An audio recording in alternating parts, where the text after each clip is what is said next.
Testing, check 1 2.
To those of you joining us online, we'd ask that you please make sure you rename yourself.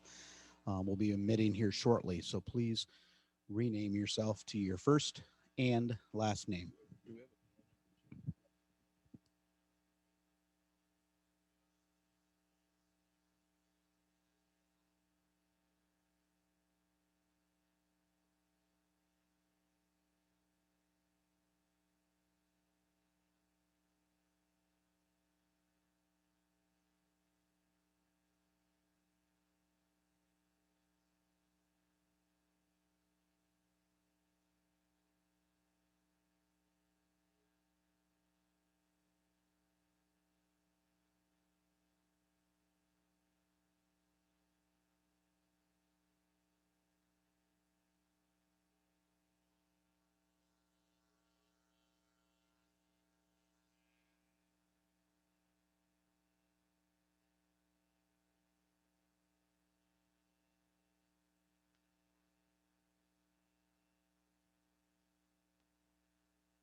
Is this on?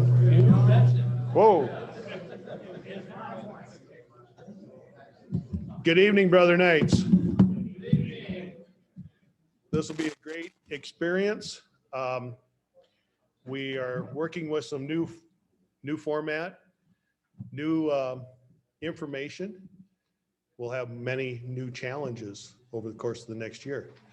So with that, as your new state deputy, I want to welcome everyone here to this meeting. I'd like to meet as many as I can, whether it be at a council meeting, event in your area, or even a Zoom meeting. Speaking of the Zoom meetings, they will happen every Wednesday night with an open desk. Something new that we tried starting in September of last year as a pilot program. We had a great turnout, and by the time we got done with the pilot program, we opted to use it going into the future. So you can make your connection to your Zoom meeting on Wednesday night at 8 p.m. Click on the link on the state calendar. It just says click here every Wednesday, and you'll be able to join that Zoom meeting. We'll have different topics. We'll have open discussion. We'll have multiple different events. Last year, at one point on that Wednesday night Zoom meeting, we hosted a fraternal benefits night with our insurance agents. We had 16 councils participate on that one Wednesday night. Also, with some changes that we were constructed in New Haven, Connecticut, our new goals and challenges will begin. And with these new goals, we are to not focus on suspensions. We are to focus on intake. Suspensions will take care of themselves with a new pilot program, the Affiliate Member Council, that Supreme is going to start in late September, October, but they're only going to use the college councils to experiment with. They will not use regular councils till sometime first of the year or later. So please do not suspend any members until we get this affiliate pilot program started. No one is out there alone. The leadership is the tools and will not take effect until later this year. As we come out of the COVID pandemic, council should not take the summer off. You've been off for the 12 to 16 months. It is time to gather up your councils.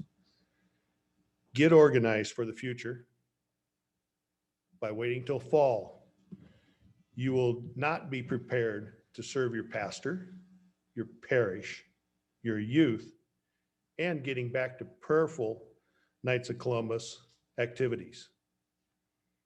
I ask that all councils start meeting, communicating with other Knights, and do what we do as Knights of Columbus. The biggest and most important part of change is how we will keep each other accountable for the things that we do and must get completed. There will be a different set of men to help everyone stay accountable for what we do. Let us have the courage to embrace these changes, live up to our potential, and serve the good of the order.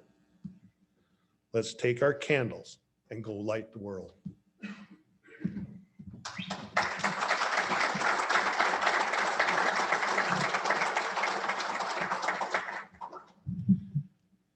Before I introduce our speaker for this evening, let's rise and have the prayer for Blessed Michael J. McGivney. God our Father, protector of the poor, defender of the widow and the orphan, you called your priest, Blessed Michael McGivney, to be an apostle of the Christian family life and to lead the young in the generous service of their neighbor. Through the example of his life and virtue, may we follow your Son, Jesus Christ, more closely, fulfilling his commandment, which is the church. With the inspiration of your servant, prompt us to greater confidence in your love, so that we may continue his work of caring for the needy and the outcast. We humbly ask that you glorify Blessed Michael McGivney on earth, according to your design of your holy will. through his intercession, grant the favor I now present. Through Christ our Lord. Amen. And now it is my great pleasure to introduce our Supreme Representative, who is under the title of ARGTD. I'll let him explain all the new title certificates, but our own from Wisconsin, John Olson.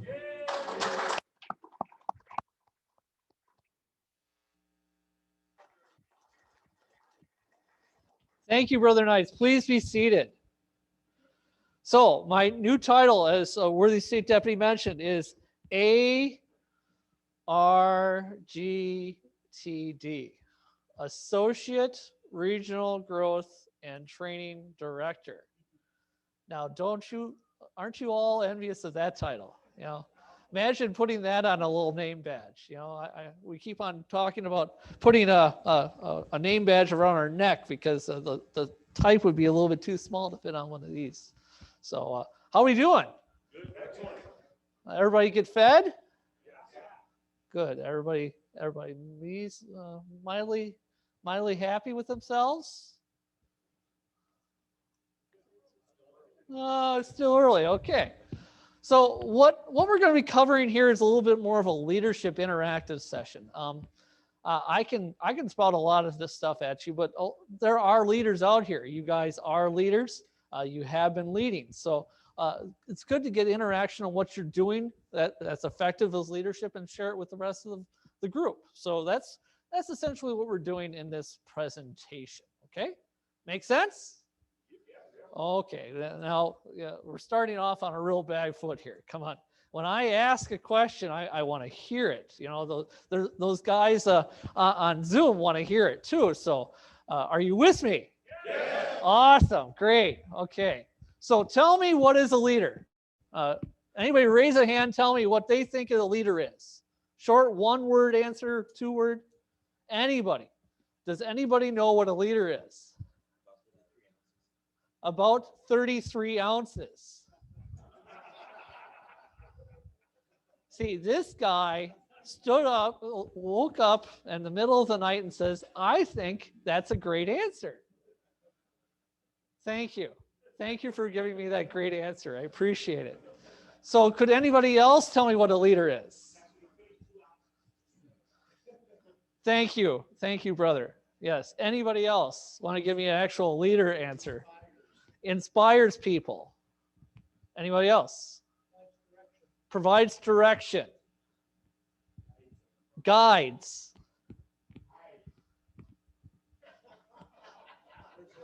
Hides. Hides. Hides. Okay. Anything else? Motivates.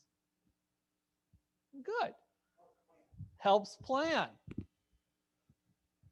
That sounds like a leader to you guys? Yeah. Oh, man. We try once and that sounds good to you guys? Yes. That's better. Okay. So, attitude. How can we display a good attitude? And what is an example of a good attitude? Cup half full. That's good. Anybody else? Can we do good attitudes in the state of Iowa? Always stay positive. Thinking of the future. Enthusiastic. Learning from our mistakes and trying to improve ourselves. Cooperative. Try not to do everything alone. Humble. Yes. Those are good attitudes, isn't it? Compassionate. Good stuff. Good stuff, guys. So the 5 planks, this was brought to us at the state deputy organizational meeting in New Haven, Connecticut. Mark McMullen, a really long title himself. He's basically in charge of membership and programs for the Knights of Columbus.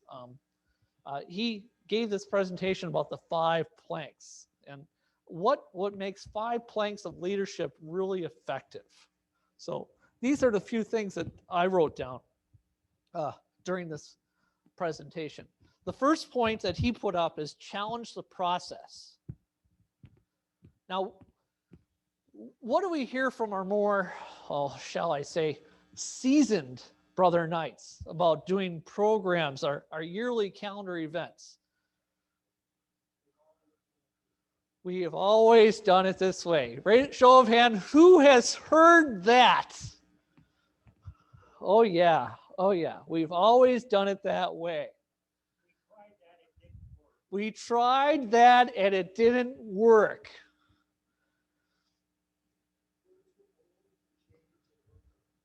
We are too old to change and work with computers.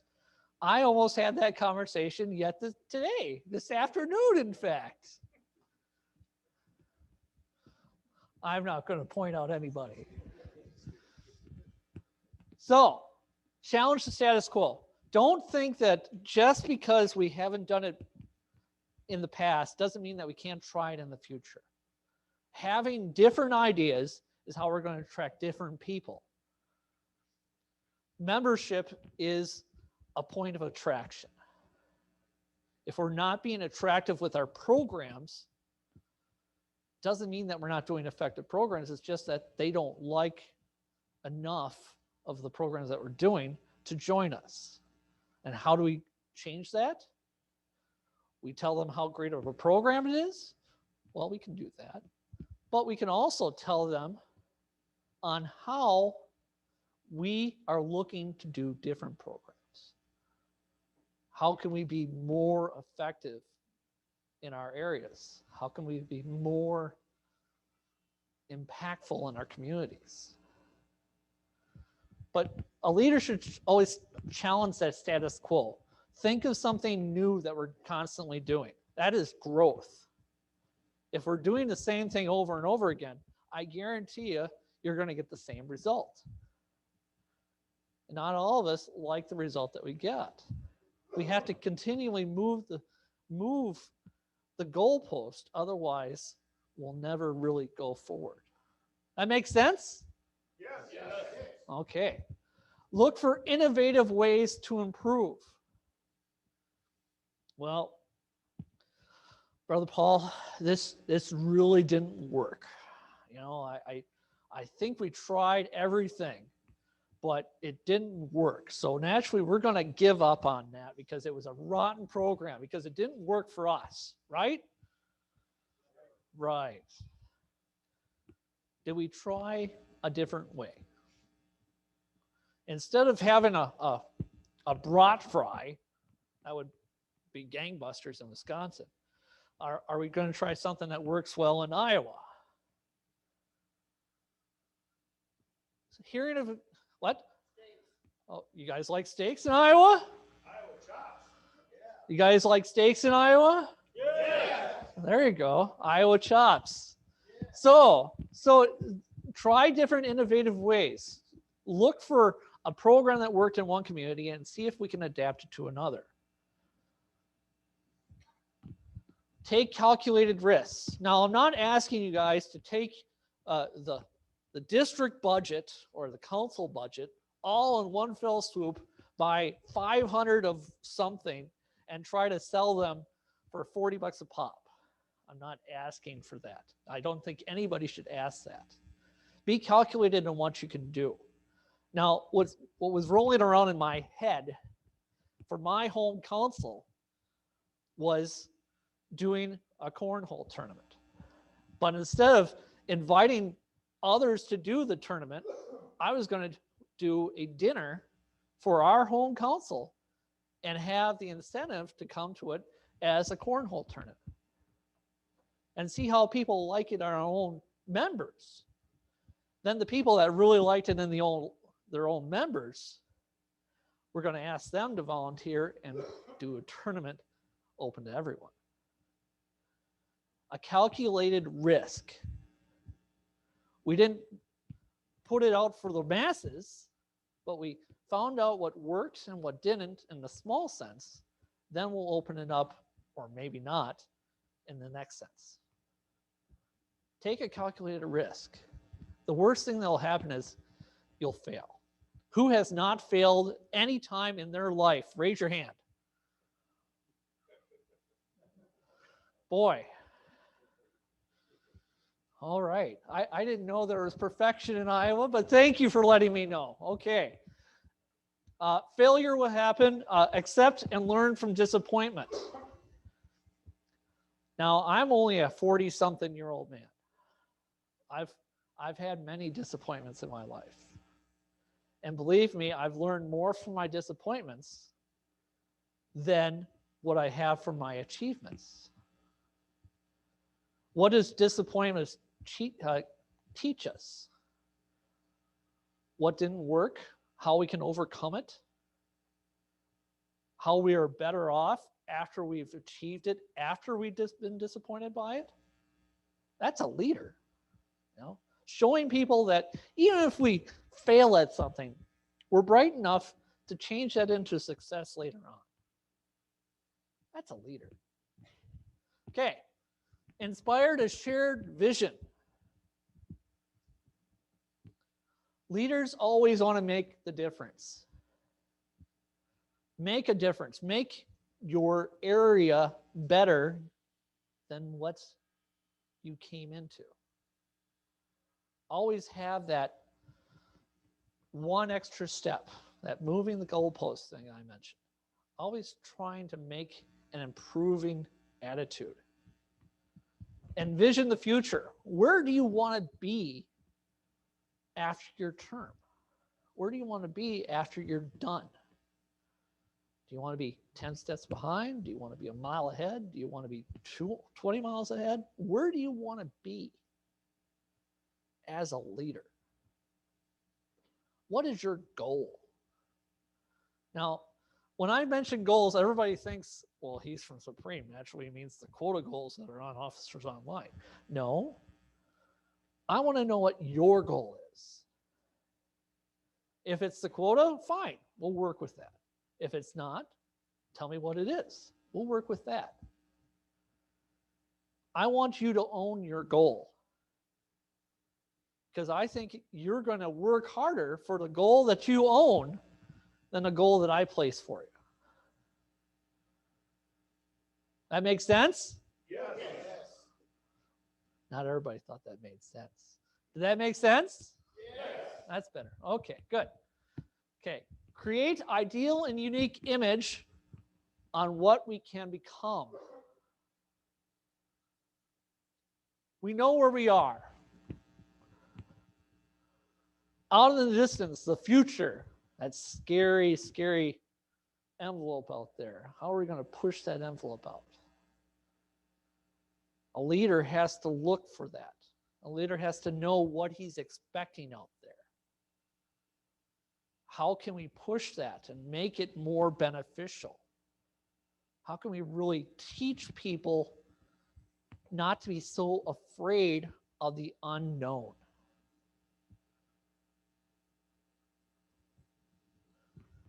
Magnetism. A leader should have some sort of magnetism that draws people towards them. Being attractive. Attractive as in not such a pretty face. Look at mine.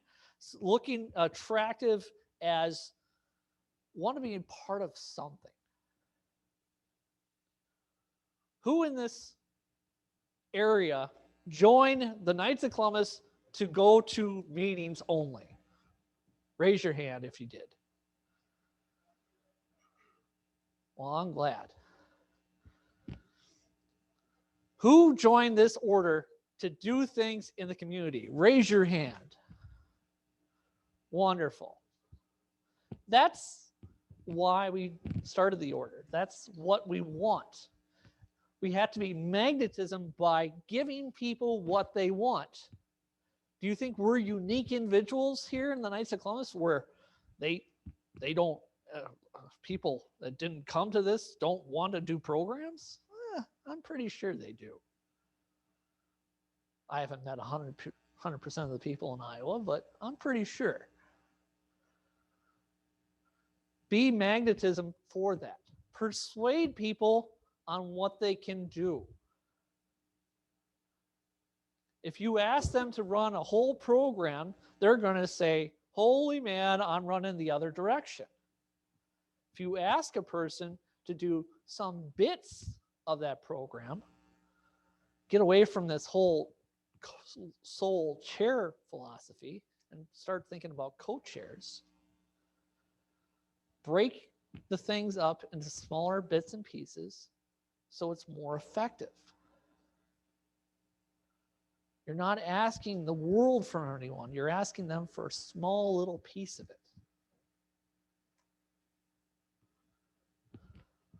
Leader enlists others in their dreams. If you have a vision as a leader, share your vision.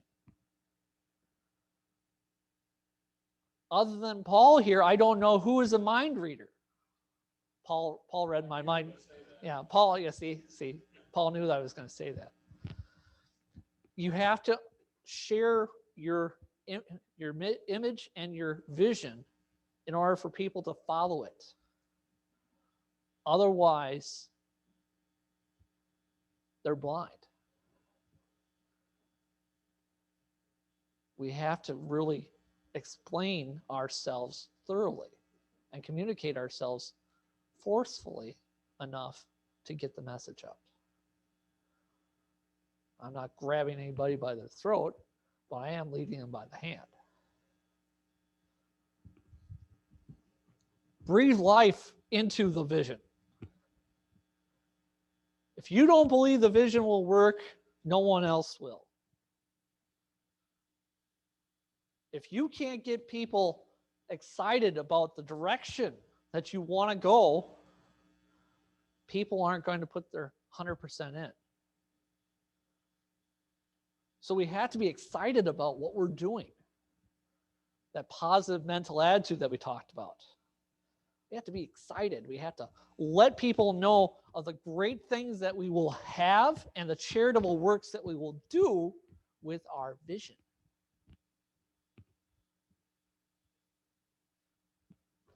The future. The future is always out there. I encourage everyone to look into it. The future is where we have success. The future is where we want to be.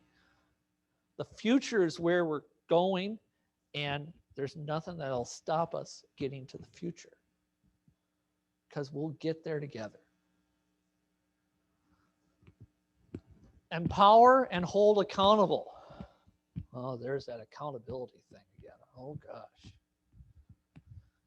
Have people take ownership in a task. When we ask them to do that small little bit of a task, are we asking them, are you with us? Are you with me in this? Will you do that? Have them take a little ownership of it. But we have to give them the tools to succeed. If we're not giving them the tools to easy for me to say, man, succeed. If we're not giving them the tools to succeed, it's not really his failure. It's everybody's failure because we didn't give them the tools. Tools as in different people to help out. Tools as could be a budget. Tools as in resources that he doesn't know about. Give him the tools. Take ownership. Ask for updates. Now, effective meeting should be asking for reports, getting an action plan, and working on that action plan. That's the point of a meeting. Take in the information, process, and send out. Having updates, not harping on them.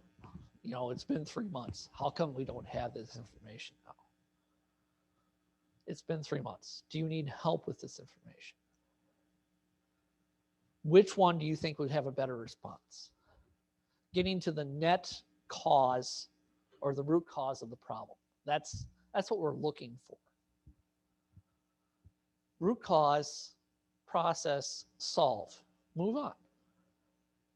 We're not going to dwell on whether or not he did it effectively or not. He did the best that he could because he's a brother knight, right? Yes. Oh, boy. Do we have any brother knights in here, Paul? He's a brother knight, right? Yes. That's better. That's better. Thank goodness. Okay. Model the way. Lead by example. Always put your best foot forward. I can come up with all sorts of these little tidbits. But we're all trying to model the way of making a good leader. If a district deputy walks in every council meeting, comes up to the head, plops down, oh, man, I am so tired. This little red ribbon, it feels like 100-pound weight around my neck. Now, you're telling this to the council. You're telling this to the people that you're going to be looking towards to replace you someday. If you're not walking in there with a positive attitude and walking in there saying that, yes, I'm a district deputy or a council officer, and yes, I'm going to do the best that I can. I'm not going to complain about it because this is, darn it, the best I can do. They're looking for leaders. Everyone's looking towards you as a leader. Make them proud that they picked you as a leader. Model the way. Treat people with respect. They are your brother knights. They are your family. They could be family members. They could be daughters. They could be sons of brother knights. Treat everyone with respect. If they disagree with you, figure out what the disagreement is, try to solve it. Yes, sir. Yes.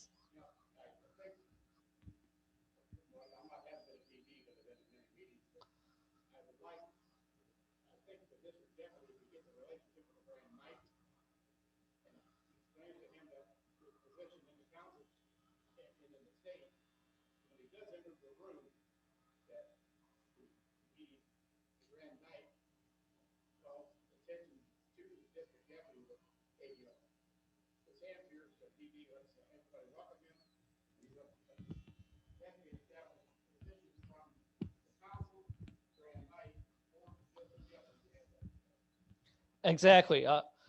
What he was saying for the people that couldn't hear were when people like district deputies and council officers are walking into rooms and really showing up, let's say, there should be some sort of decorum, some sort of protocol and respect of a district deputy walking into a council meeting. Have that already predetermined before you do that. Mention to the Grand Knight that when a district deputy walks in or a state officer, you should be welcoming him. Now, it doesn't have to be joyful applause, but it should be some sort of welcome. Thank you, worthy district deputy, for traveling and being with us tonight. Yay!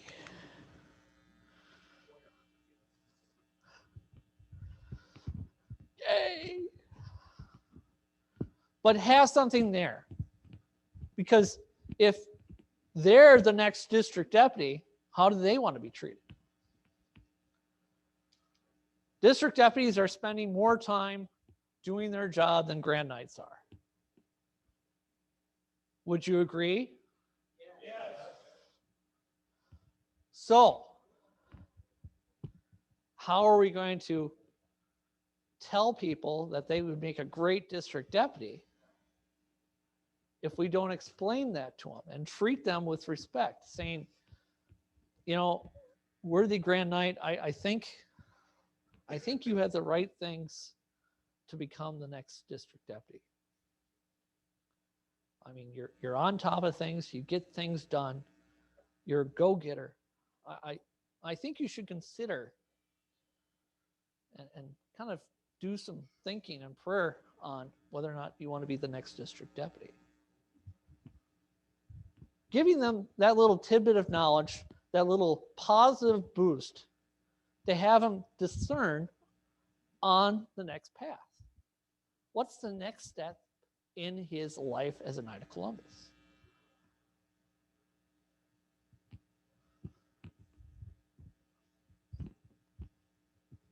Create standards of excellence. Who thinks forms are a big pain in my tuchus? Raise your hand. Oh man, there's more people that think that. If you think forms are a big waste of time, what do you think your subordinates think? They're also a big waste of time. If we're not asking for the forms and we're not filling our forms out by example and doing them on time, why should they? Leaders lead the way. Being on time. Give good examples to follow. Always looking for that next positive thing that you could give them. I had this great rosary with Council so-and-so. Do you think that we could do a rosary like that here? I had this great holy hour. Could we do one here?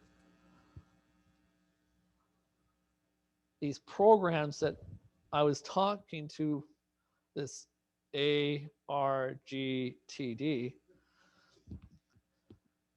do you think that we could try one here?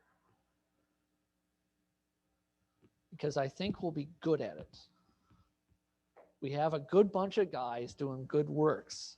I think we'll be good at the program. Opportunities. Everything is an opportunity. Even if you have a disagreement with someone, it is an opportunity to make it better. Don't think that it's an impasse. It's just an opportunity to do something great. Failures are always opportunities to overcome our adversity, all our downfalls, our drawbacks of our personal lives. Make them better. Always encourage yourself to do the right thing. Sounds like Catholic doctrine to me. How does it sound like Catholic doctrine to you guys? Yeah. Well, some of us think it's Catholic doctrine. Okay. Capture the hearts and heads. There's going to be a point where we have some adversity in our councils, adversity in our district. Are we going to crawl up in a little ball in the corner and stay there for the rest of eternal year? We weren't very sure, Paul. That's right. If we didn't do it last year, why would we do it this year? Because this year is going to be a heck of a lot easier than last year, right? Yes. Awesome. Keep determination alive. Don't think that someone it makes it a little bit more difficult. Doesn't mean that we have to stop and think about it. We have to keep on moving forward. Keep on pressing. Thinking about the ways that we can make this successful. Well, we can't hold it at this location. Well, how about another location? Well, we can't hold it inside. Well, how about outside? Well, we can't hold it outside. How about inside? Find a way to be successful. Recognize the contributions other people make. No one joined this organization for a thank you, but it sure helps. When I spend 20, 30, 50, 60 hours a week talking to my brother knights, you know what keeps me going? At the end of most conversations I have with my brother knights, they say thank you. That's what keeps me going. Give thank yous out. They're free. Give thanks. Thank you for being here. Thank you for attending. Thank you for listening. Thank you for not sleeping through my presentation. Thank you. Make people feel proud that they expelled some work and they got something in return. A thank you. Most of us are just looking for that. A thank you. Share the rewards. Make them popular. You know, this one program, this guy, Brother Joe, went above and beyond the call of duty. I thank him for his hard work. He really pulled us out of the frying pan with this. Give a reward. Leaders celebrate accomplishments. Every accomplishment should be celebrated. District deputies, grand knights, fraternal leaders should be thanking people and congratulating people on doing things. All my councils submitted the 185 form on time. Congratulations, guys. All my councils submitted the SP7 ahead of time. Thank you, guys. Give out congratulations and let others be the hero. As a district deputy, you're going to be coming up to a point where you're going to ask for help and you're going to receive it. Let people know that that person helped you be successful. Because that could be the potential next district deputy. And that's what we're looking for, aren't we? If you're not looking your first year as a district deputy for a person to replace you, you're already behind the 8 ball. And if you're looking at just one person, you're doing it a little bit differently. I looked for 4 people in my term as a district deputy. You know how many made it to the end? Just one. Send out what you think is a good district deputy. He doesn't have to have all the traits of a great district deputy. Heck, I was a district deputy. I don't have all the good traits of a district deputy. I'm a lazy procrastinator too. But find somebody who's good at one trait and give him a compliment and ask him to think about being a district deputy. If he's good at 2, praise him at 2. Ask him to think about being a district deputy. It's a rewarding thing to do in your career as a Knight of Columbus. Is in your lifelong journey as a Knight of Columbus. We need to sell our position and ourselves to others. Does that make sense? Yes. Oh, we're not sure. We all fell asleep, I think, a little. Does that make sense? Yes. Awesome. Great. So that is the end of the presentation. You guys have any questions about leadership? You guys have any problems with leadership? How are my friends online? Are they sleepy? They're pretty quiet? They're trying to figure out whether or not I have jumping beans in my shoes because I keep on moving around. What? I was told to move around because a moving target's hard to hit. Isn't that right, Antonio? Any questions? Any comments? Yes, sir. Turn stale. Could you expand on that?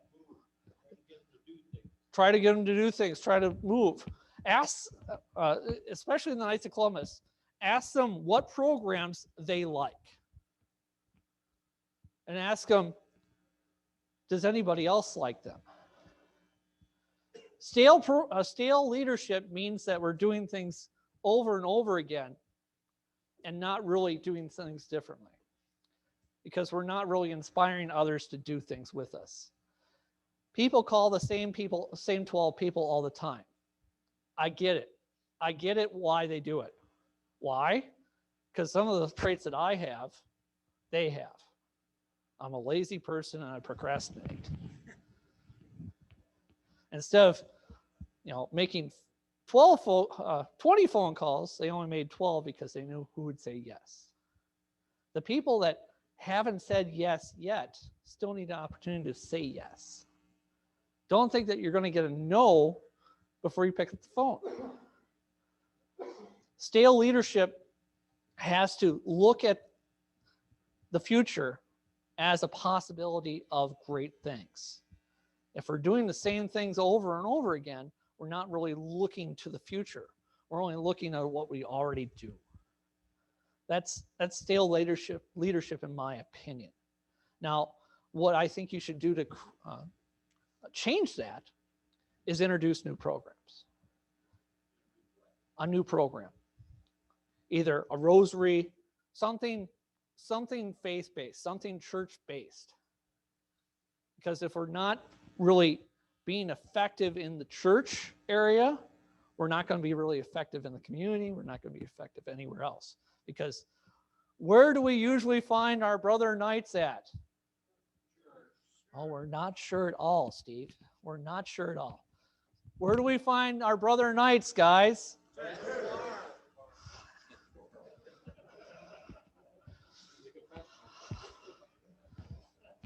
Some people pray differently than others. Yes. Yes, at church. So our leadership, our stale leadership might be the reason why is a church problem.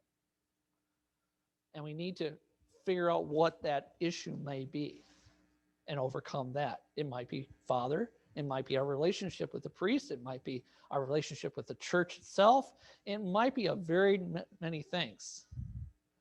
The reason why people aren't joining us is because we don't see ourselves attractive enough for people to join us.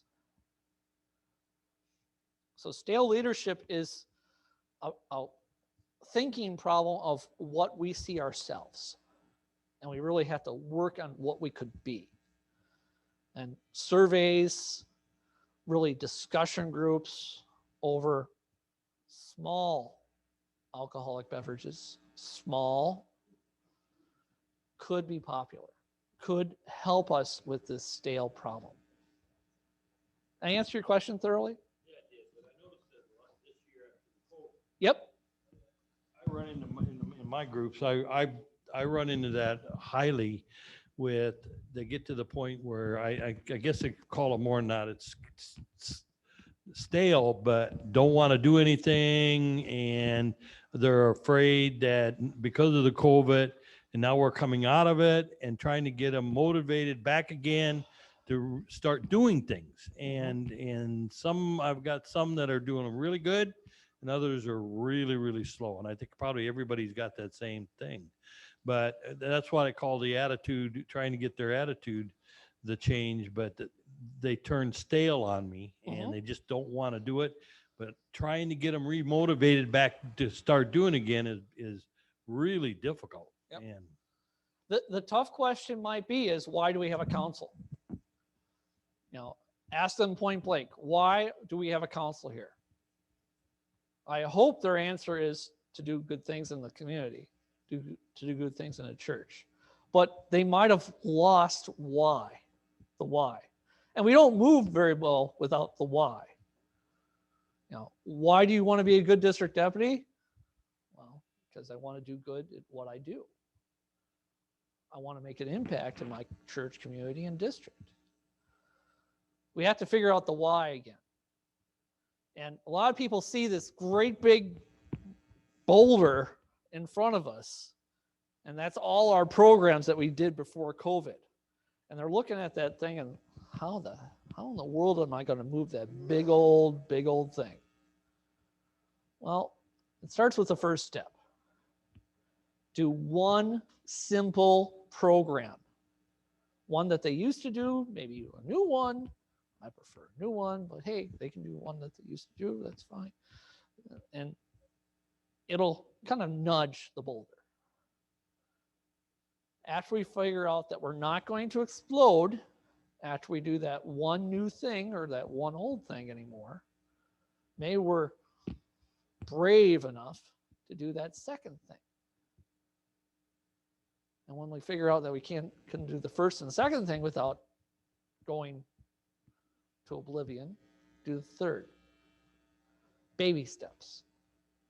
I don't like the term baby steps, but it is effective in this section. We're always trying to move. Some people move slowly than others. That's where you get the baby steps, but strides might make you trip a little bit more. Calculated risks. Move forward enough so you have a good balance, but you're still moving forward. Calculated risks, small steps, new programs. Anybody else? Yes, sir.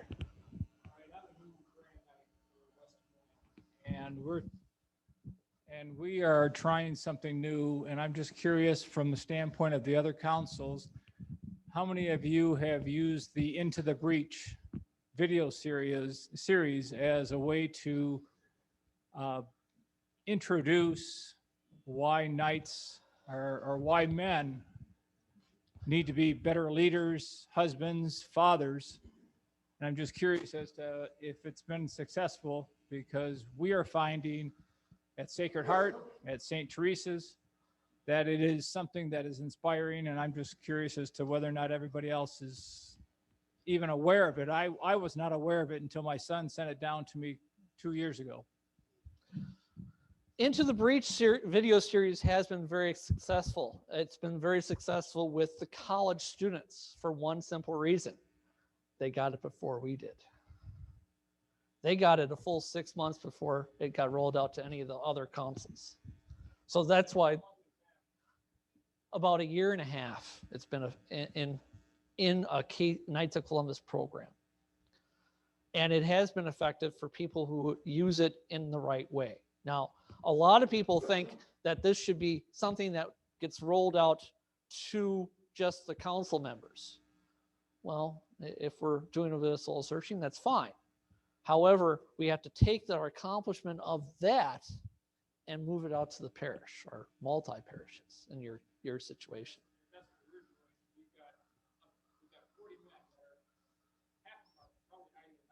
Yep. Yeah, and yet.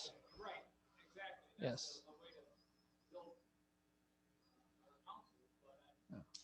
How many other councils are utilizing Into the Breach? That's what I'm asking. There are many councils using Into the Breach. Brother Antonio, you have your hand up? Do I have Into the Breach in Spanish? The answer is not yet. The answer is not yet. Not yet. See,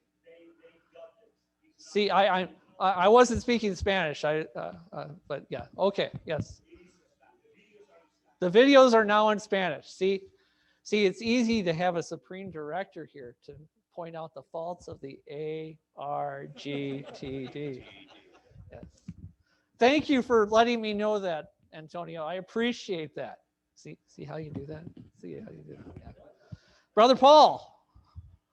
Going back to the question about a council that is still not necessarily the leadership, but what John brought up was ideal, because if you bring up a program, it can be something simple as saying the rosary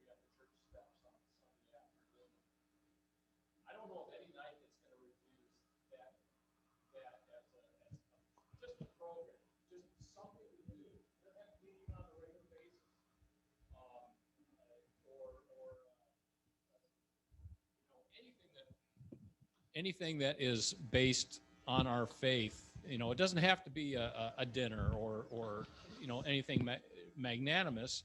It could be something very simple. Into the Breach is one thing. You know, they have the book too, and there's an entire study guide. But the example that was presented to us last year by territorial director of the territory in the region was start small, not necessarily a baby step, but have something that any knight would not refuse to do, such as a rosary on the church steps. And that's a step. And what they'll find is they'll have some success at that, and they might decide, well, we're going to do that again, or we're going to build on that and do something else. And it's all about momentum. And a council that is dead stuck, they need to have that little thing that just nudges them to get some movement. Thank you, Brother Paul. Anybody else? Questions, comments? There, yes, sir. I just want to make a comment about your thing by looking for DDs Yep. right out of the gate. And you're not looking for one, you're looking for four. Yep. I kind of wanted to help this because my experience is I've been a DD for 2 years now. I was a DW before. Yep. And my experience with the DW was kind of nonchalant because we didn't have access to reports. We didn't have access, and when the DD could not attend meetings, we didn't have those accesses. So I was just wondering what Supreme is doing to make the DWs stand out in their position as equal to the DD, but just below them. What I recommend district wardens do is use the district deputies' access on officers online. People can be logged in multiple times under the same username and password in the current system. I would recommend that.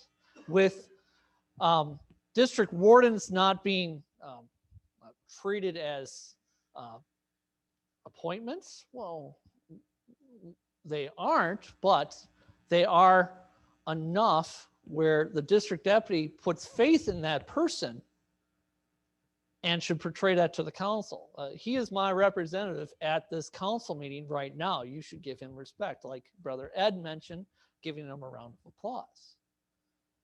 The district deputy needs to portray that influence and that responsibility that that district warden has to the council. Now, it sounds a lot like pomp and circumstance, but it isn't. We're trying to make sure that people understand that these roles aren't because we like wearing red ribbons. These roles are making a difference, making a positive impact, making ourselves better all through this. And the district warden can help us with this. The district warden is learning on what things he can do to make himself better, to maybe put on that red ribbon. Good? Good. Okay. Any other questions, comments, guys?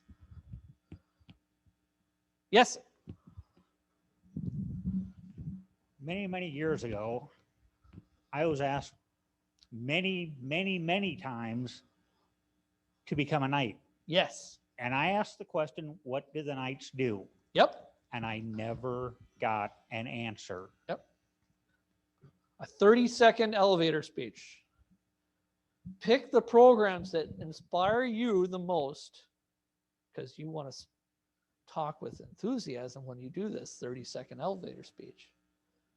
And tell them what not only does the program do, but how you feel when you do the program.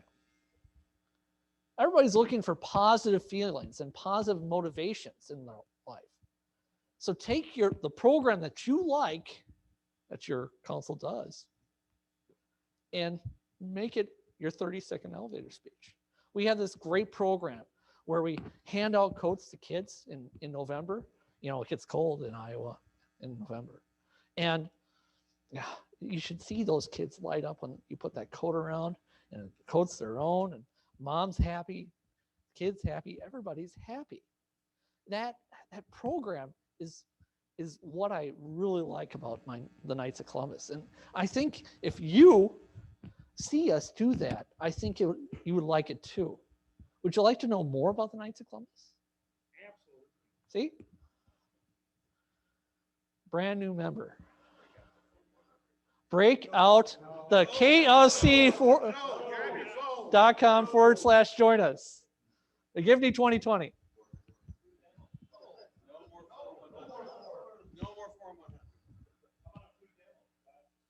A free demo?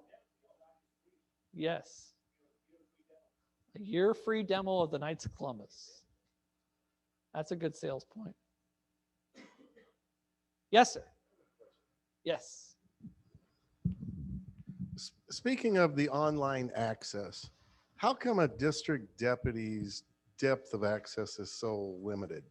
Could you be a little bit more specific? Basically, we can get a roster Yes. and that's about it. Yep.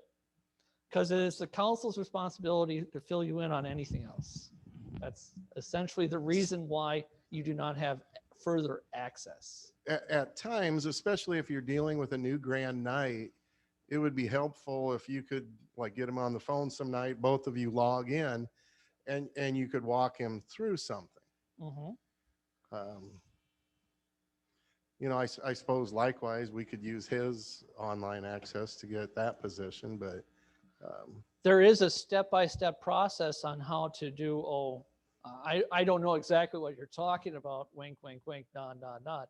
But there is little how-to videos on how to navigate through member management and member billing on the Supreme website.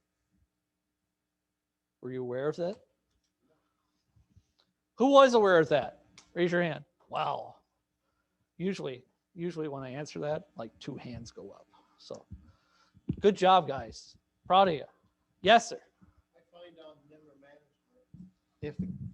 I find on the member management, if the financial secretary or who's ever in charge of making that work, they don't enter anything, and then you say, well, gee, I wish I knew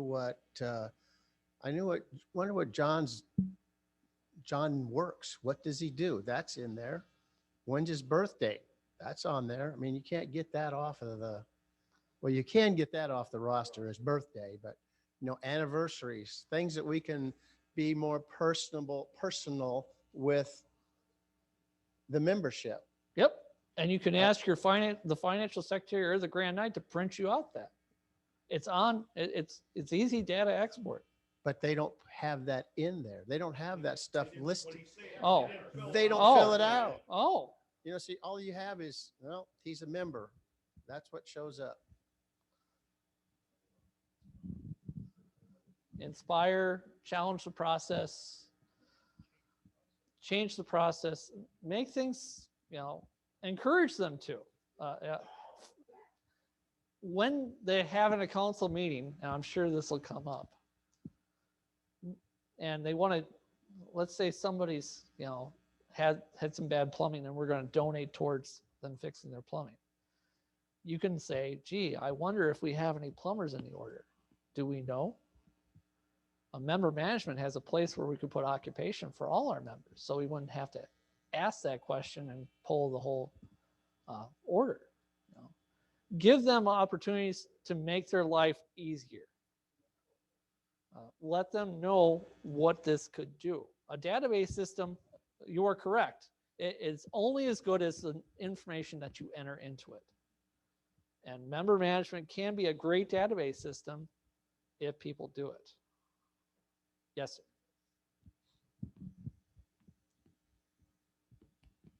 Could the Grand Knight hire someone to collect that data and put it in, not being the financial secretary, but, an employee? Employee? Yeah. Could he hire someone to enter that data into? No. I don't see why he can't do that. He's too busy. Well, no, I'm saying he can hire somebody. I don't see why he can't hire somebody to do that. But remember, member management is privacy data issues. You don't want to open this up to the whole people and say, well, you know, I entered this guy in there, and my sole reason for doing it was to create a mailing list for this other side job. You know, I don't want that happening. So, well, yeah, exactly. Yeah, be careful. Yes, you can do it, but be careful about it. I wouldn't go 80%. Yeah, I mean, member interest in there could be very beneficial. You know, who has seen a council do a member interest survey to the whole council yet? Raise your hand. Does any of that information? Do you use it as a raffle? Do you use it as a raffle? Do you use it as a raffle though? Yeah, member interest survey. If you fill out this member interest survey and reply to this, you have a chance of winning $50. Why? It's a raffle. Yes, sir. John, I'm just a financial secretary. I'm not a state guy, Only so a I'm merely financial secretary. but Okay. I wanted to add, we're going through this right now. We have a lot of data that's missing for a lot of members. And the problem is not finding the time to enter the data, it's getting the accurate data. Yes. And so we're going to try something this year with blessing of my new Grand Knight that we haven't discussed this in depth yet. But we're going to do it like a tree, where we're going to start out with maybe 10 members and say, here's the survey. We know where to find the survey. Here's the member act. Here's the survey of, and we can add anything we want to know, like what's your wife's name, when your wedding anniversary, anything you want to share. Okay.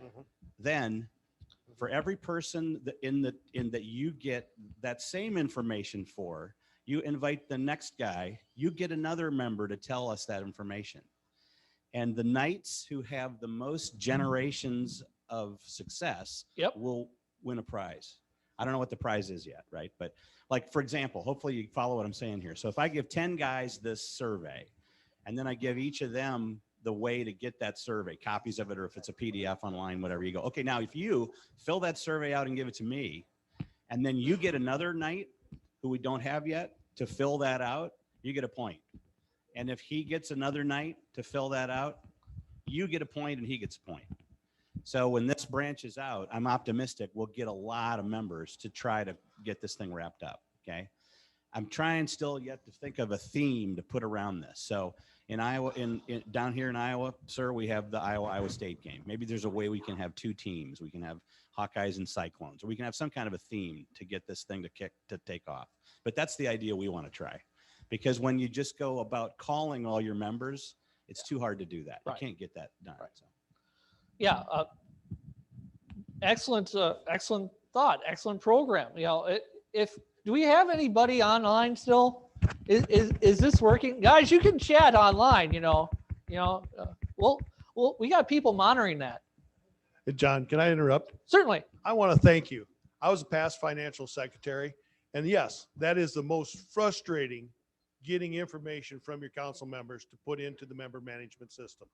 But yes, thank you for reaching out to your membership.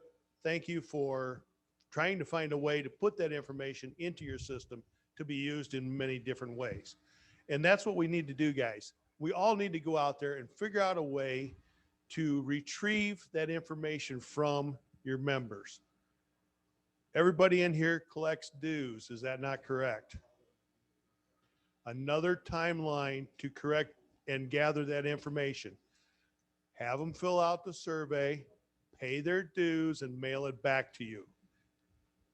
Put the two together at the same time. So when the financial secretary is entering that dues amount into the system, he can enter that personal information at the same time on that member, because it came at the same time. He has the member up on the screen anyway. Just keep going. So thank you. Some people have done a rebate. They've sent out the dues and the survey and contact information in the same letter, and said that you get to take $2 off your dues if you return some valid information. It works. Mr. Yes, sir. Mr. I'm just a financial secretary. This is how I present awards to councils. The plaque will have the Grand Knight's name on it.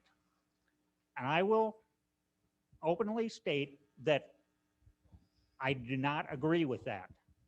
Yes, the Grand Knight made sure the program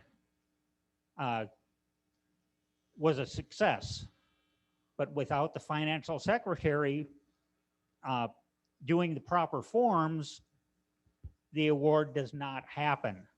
So I make the I make the financial secretary stand up, and in front of the entire council, or even at a officer installation with the wives present, I thank him as much as the Grand Knight and the members who made the program happen. So your job is more important than a Grand Knight. Thank you for doing that.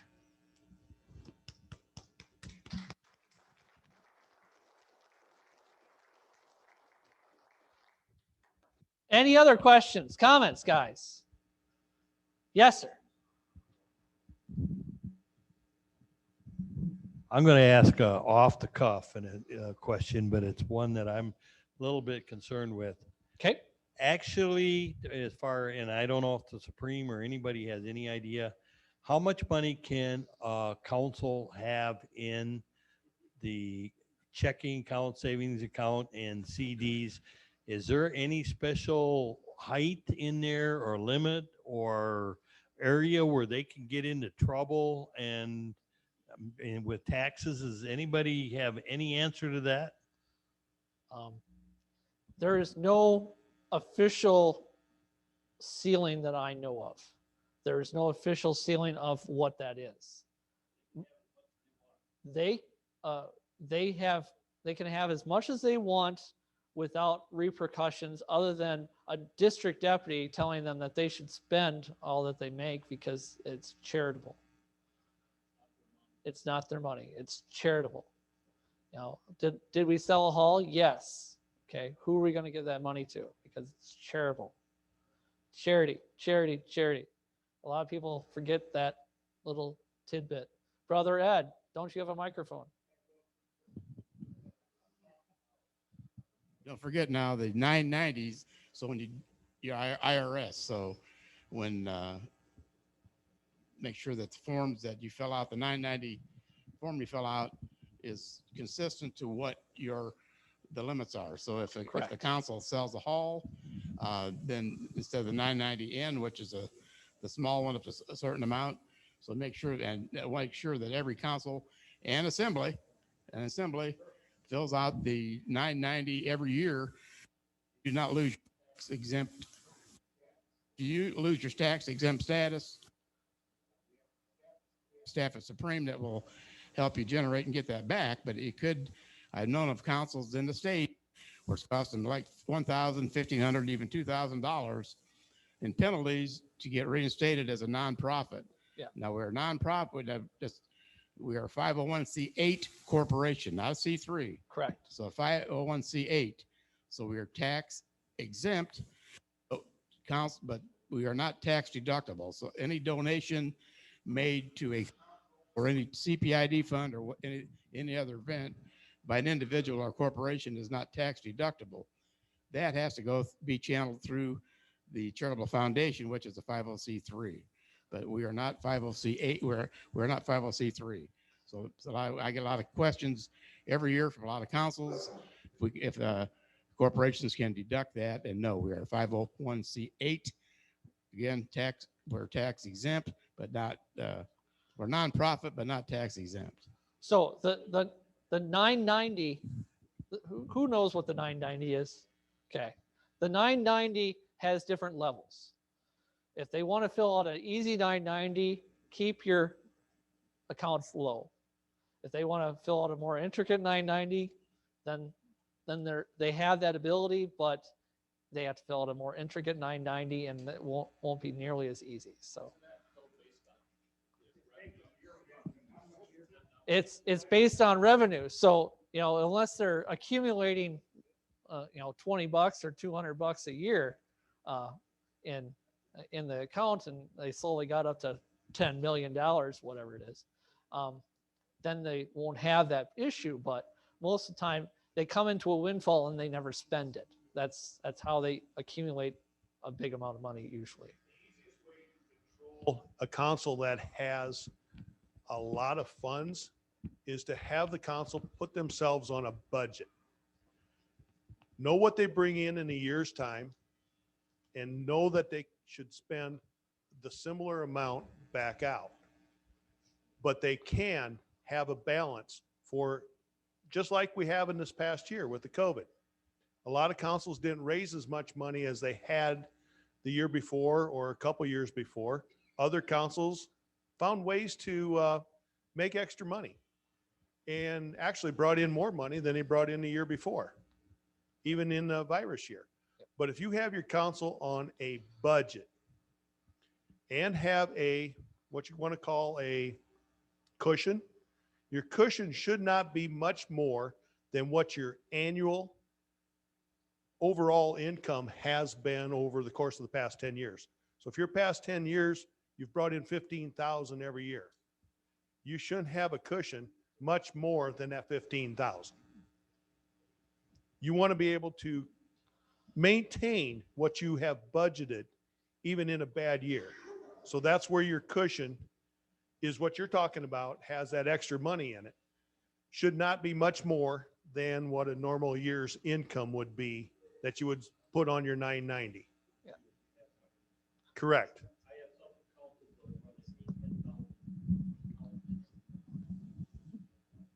What is their annual income? Do they take in 10,000 every year? So yeah, they are over. They're afraid that something's going to happen and that's their emergency. Well, But their emergency money shouldn't be much more than a year. you know, Should be, but it's called a rainy day flood, not a notice going by flood. You know? Let me tell you, boys, I see audits every year from every council, and there's a lot of cash out there in the bank and in CDs. Yep. I mean, a There is. lot of money, Yep. There's period. where's your Okay, we sold our hall? hall Yes. and we got a pretty good penny for it. We invested it with the Knights of Columbus, and it generates a revenue for us. And that is a good deal. The only problem is it makes the council the laziest group of men in the whole world. It does. It does. And it gets very frustrating when you try to get the guys to say, okay, let's have a fundraiser to help put new windows in the church. Yep.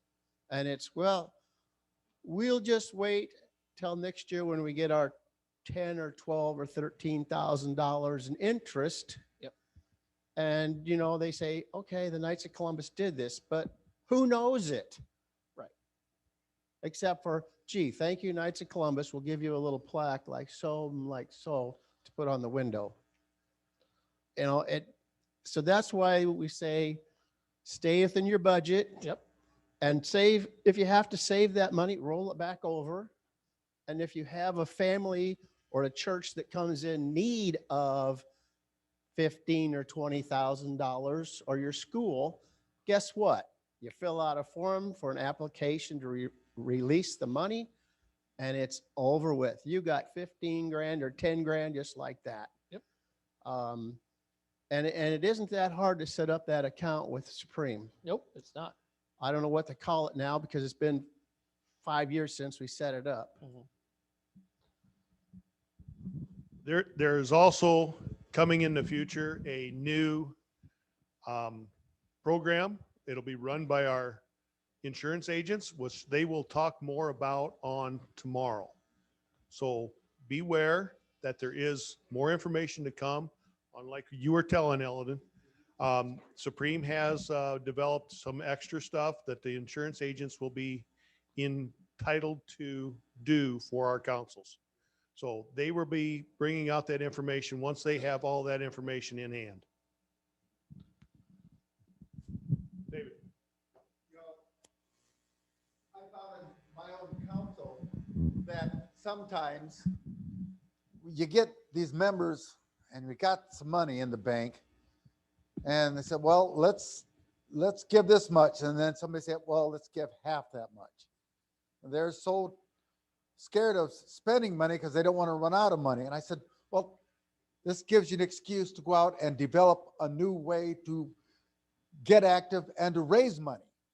And use that as a way to get your council to get more active because they got to raise money because they got something they want to spend money on. We should also remember, guys, that if we don't have any money, maybe we could do it ourselves. You know, now I'm not talking medical bills, mind you, but you know, we got some pretty intelligent guys in the room here and in the state and in the nation. So why aren't we using those resources to actually do it ourselves? You know, we don't have to be the check giving order. We should be the charitable order that does good works. I think, John, if I can elaborate on that a little bit, our council is just doing $4,000 worth of carpet removal, essentially removing all the pews, clearing the altar starting Sunday afternoon. So it's saving $4,000 off the bill. Didn't cost the council anything, you know, but pulling the guys together and doing a good deed and doing a good cause. John talked earlier about projects is a good way to get councils out of ruts. And I think projects could be another way to handle the money in the bank issue. Why do they sit there and let the money roll over? It's their belief in the projects, their belief in what the Knights can do for the community, the church, whatever that organization is. The deeper the belief, the more passion behind the belief, the more the money will flow to the idea. So keep challenging the councils to come up with different projects, bigger projects, more projects. Money will flow to good ideas, and that'll naturally solve the issue. Thank you. Okay. On top of that, when you do the projects like that, you'll get your council members that aren't active participating in it. You got guys out there that don't want to do cans and bottles. You got guys out there that don't want to mow lawn, but they more than willing to come in and pull up the church pews and help the parish do something like that. But what we have to do is take our membership and take those members that are not active and put them into an activity that is functionable and visible within the parish. Like John said, helping the parish pull the church pews. That could be any parishioner walk in there and assist. There's another council member. These guys are already nice. Yeah, but they can still come and help. So, did you guys like the leadership training? Thank you.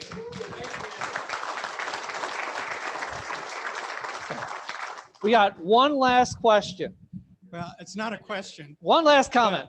But when you do the new project, that's going to generate potential generate new members. Correct. If only our parishes see us doing something that it's going to provide interest and can I help? Right, exactly. Be out in public. Let people know what we're doing. We're not doing it to toot our own horns. We're doing it to be visible.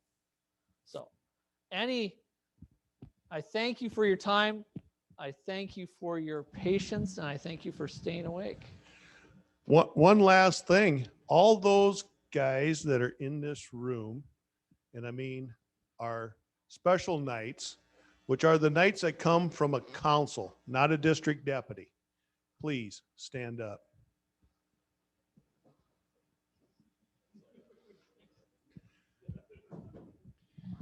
Guys, this is the group that is here to learn from the rest of us.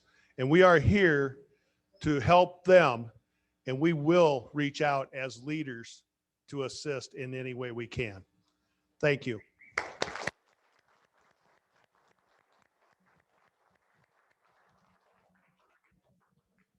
Real quick, guys, before we let you go, a few announcements. Tonight, right after this, hospitality's open. There's beer, wine, liquor. Come have a drink. All right. Hospitality will be open at 6:30 tomorrow morning. with coffee, juice, snacks, those kind of things. And then at 8:30, we will have a holy hour and adoration in the mass room. And then at 9:30, we're going to switch the room around, and that's where our meeting will start as well. Back here? 9:30, we're here. After holy hour, we come back here. Okay. Sorry, my bad. We'll come back here. Okay. So. Well, Ed's walking up here. While Ed's walking up here, remember, if you have any questions for the ARGTD, that's my email address up there. ARGTD. I'm a Pirate football player. So, yes, Brother Ed, final comment before we close with prayer. Well, I have an announcement to make. Two things. The district bags are out in the lobby out there, and so you can pick them up. There's several of our DDs not here, so listen up. Kurt Winterfeld, I'll need you to take Kevin Holzman's back to him, and also Steve Scott's, so grab those. Steve's gonna take care of that. We need Larry Hobber to take a couple, 3. Paulie's taking some. Got some insurance guys sending some. Anybody going to the Dubuque area, there's some bags out there to take. Fetzer, we need you to take 28. Dan Fowler, take Jerry Keen's. And if Mike Reich, take Bert Roush, his bag, District 40. Tom Brandt, take 41. Dale, please take 45 for Ron Connor. Manny, take 46 for your area, please. And Steve, you take 50. And Marvin, I got 2. You want you to take 2 bags, Jeff Weber and Rick Schaefer's. So if you grab those bags, those district bags, take them home with you and give those to those guys. I will be set up shortly out in the lobby. Anyone who wants to pick up their banquet tickets tonight, we can get that taken care of, but give them a few minutes to get out there and get things set up. So that's all I have, and here's you go. All right. Just want to say thank you guys for coming up. It's great to have everybody together in person again. Closing prayer. You want to lead us? We're the ARGTDD. Thank you. So, in the name of the Father, and the Son, and the Holy Spirit, amen. Saint Michael the Archangel, defend us in battle. Be our protection against the wickedness and snares of the devil. May God rebuke him, we humbly pray. And do thou, O Prince, the heavenly host, by the power of God, cast into hell Satan and all the evil spirits who prowl about the world, seeking the ruins of souls. Amen. Father, Son, Holy Spirit. Amen. Look to see all of you in the hospitality.